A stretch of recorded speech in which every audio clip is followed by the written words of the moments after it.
जय हो मेरे नीप करोली बाबा महाराज, आपकी सदा ही जय। जय हो सिद्ध माँ, आपके श्री चरणों में मेरा प्रणाम, आप सबको मेरा प्रणाम। तो जैसे मैंने पिछले वीडियो में कहा था, मुझे कई कमेंट्स आते हैं और पूछते हैं लोग कि जो नए जुड़े हैं उन्होंने बोला है कि बाबा नीप करोली बाबा जी जब तक अपने भौतिक रूप में थे, फिजिकल फॉर्म में थे, तब तक तो उन्होंने बहुत लोगों को दर्शन दिए, बहुत लोगों के दुख दूर किए।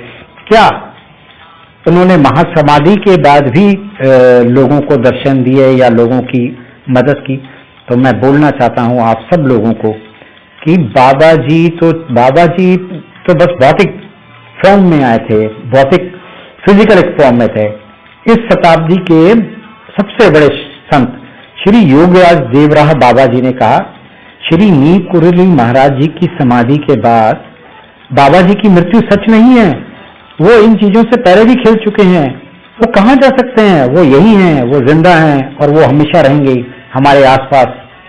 जो लोग बाबा जी के साथ रहे जब वो फिजिकल फॉर्म या भौतिक रूप में थे, और जो उस समय या आज के सारे भक्त, उनको हमेशा बाबा जी के दर्शन होते रहे हैं, होते रहेंगे, चाहे वो स्वप्न में ही हो, चाहे वो किसी भी फॉर्म में हो, पर वो होते रहेंगे। इसी कड़ी में बताता हूँ, जब बाबा जी ने महासमाधि दे दी तो भगवान सिंह जी थे। भगवान सिंह जी बचपन से ही अनाथ थे, बचपन में ही उनके माँ बाप गुजर गए थे और बाबा जी ने उनको अपनी शरण में रखा और उनके गले में एक छोटी सी माला भी पहनाई, छोटे छोटे मोतियों की, और बाद में हनुमान मंदिर वृंदावन की पुजारी नियुक्त किया और उसके बाद मुख्य पुजारी संकट मोचन हनुमान मंदिर लखनऊ का। तो जैसे ही बाबा जी की महासमाधि की खबर भगवान सिंह जी को मिली, उन्हें महसूस हुआ कि वो फिर अनाथ हो गए।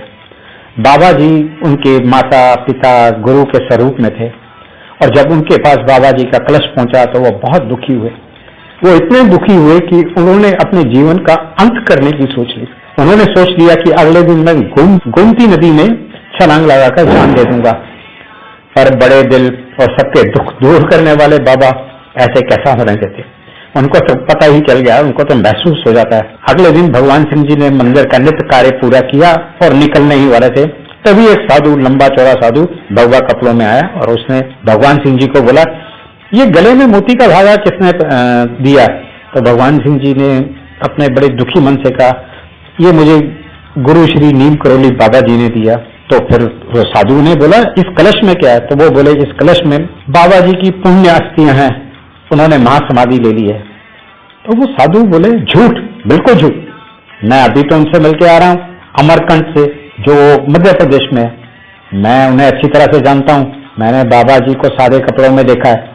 तो मैंने उनसे पूछा कि आपका कंबल कहाँ है? तो वो बोले, मैं उसे कैंची में छोड़ आया हूँ और मैं यहाँ अकेला तपस्या करूंगा। तब भगवान सिंह जी अचंभित हो गए। उन्होंने सोचा कि बाबा जी जिंदा कैसे हो सकते हैं, उनका कलश यहाँ पर है। पर उस साधु की आंखों में विश्वास देखते हुए उन्होंने आत्महत्या का प्रण त्याग दिया, जो कि बिल्कुल नीप करोली बाबा की तरह बोल रहे थे। तब साधु ने कहा, मुझे नहाना है, पानी व साबुन लाकर दो। जब ऐसा ही किया गया तो साधु ने कहा, मुझे नहला दो।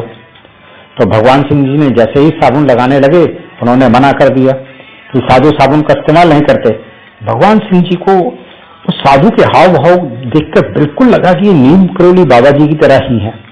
तो जैसे ही बाबा जी ने स्नान किया, स्नान करने के बाद साधु ने उनको खाना परोसा। खाना खाने के बाद जब वो जाने लगे तो उन्होंने, साधु जी ने बोला, भगवान सिंह जी ने बोला कि महाराज मैं आपसे कब मिल सकता हूँ? तो साधु ने कहा कि मैं हनुमान टेम्पल अमीनाबाद में रहता हूँ, वहाँ का पुजारी मेरी अच्छी तरह देखभाल करता है और तुम मुझे कभी भी वहाँ पर मिलने आ सकते हो। ये कहकर वो चले गए। दोपहर मंदिर को बंद करके भगवान सिंह जी की व्याकुलता और बढ़ गई। वो साधु से मिलने अमीनाबाद के हनुमान मंदिर पहुंच गए। वहां के पुजारी से साधु के बारे में पूछा तो पुजारी चकित हो गया। उसने कहा, भाई यहाँ कोई साधु नहीं है। और भगवान सिंह ने बोला, नहीं जी, उनका देखो डील डॉल ऐसा था, ये था। वो नहीं माने, वो कहे यहाँ पे कोई साधु है ही नहीं। थोड़ी देर वार्तालाप के बाद भगवान सिंह जी वापस आ गए और उन्हें पूरा विश्वास हो गया कि वो साधु नीप करोली बाबा ही थे, मरना नहीं देना चाहते थे। भगवान सिंह जी की आंखें खुलने आए थे। तो ये मैंने पहली लीला का वर्णन किया। मैं अभी और बहुत लीलाएं बताऊंगा जहां महासमाधि के बाद बाबा ने लोगों को दर्शन दिए, लोगों का भला किया, जिसमें एक मैं भी हूँ। बाबा जी किसी रूप में भी आए, चाहे सपन के रूप में आए, किसी भी, बस बाबा जी को याद करो, बाबा जी को सच्ची भक्ति से याद करो, बाबा जी आते ही आते हैं। मैं कई वीडियो में, तकरीबन हर वीडियो में बोल चुका हूँ, ये मेरा विश्वास है। बाबा जी के इस चैनल को सब्सक्राइब करें और महाशिवरात्रि के बाद मैं आपको लीलाओं का वर्णन और सुनाऊंगा, ताकि वो जो नए भक्त हैं, इस युग के भक्त हैं, ताकि उनका विश्वास बाबा जी की तरफ बढ़े। श्री माँ के चरणों में मेरा प्रणाम, श्री नीप करोली बाबा जी के श्री चरणों में मेरा प्रणाम। आप सबको मेरा